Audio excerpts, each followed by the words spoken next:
રાધે રાધે મિત્રો કેમ છો? જય શ્રી કૃષ્ણ. ઉષા ગોહેલ આપનું સ્વાગત કરું છું. મિત્રો, આજે આપણે ગળ્યું અઠાણું બનાવવાનું છે. તો તેમાં મેં આ સામગ્રી લીધી છે. આ કેરી છે. કેરીને મેં એક દિવસ હળદર અને મીઠાથી આથી દીધી હતી અને 4 કલાક મેં આ પંખામાં સૂકવીને રાખી હતી, સાફ કરીને. એટલે તે આપણે સરસ સુકાઈ ગઈ છે. તેને પંખામાં જ સુકવવાની,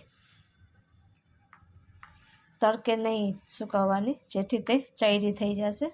તો આ કેરી, ગુંદા અને આ ગાજર છે. તો આ ત્રણેય મળી અને 2 કિલો છે. અને આ ગોળ છે, 1 કિલો ગોળ છે.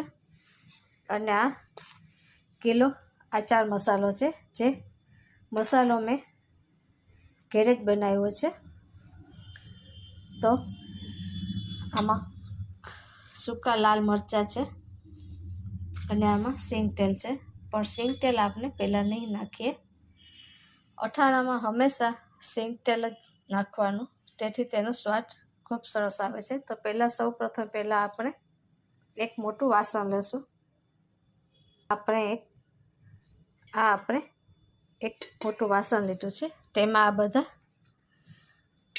અથાણાનું જે આપણે સૂકવીને રાખ્યા હતા તે આપણે તેમાં નાખી દઈશું.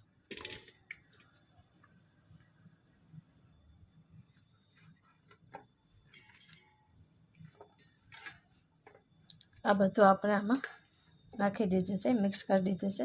હવે આપણે તેમાં મસાલો ઉમેરશું. જે આ મસાલો આપણે બનાવ્યો હતો તે એમાં ઉમેરશું.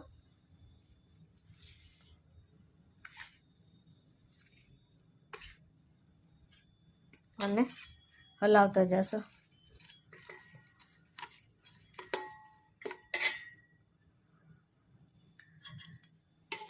મસાલો આપણે આમાં બધો નાખી દીધો છે અને સરસ મિક્સ થઈ ગઈ છે.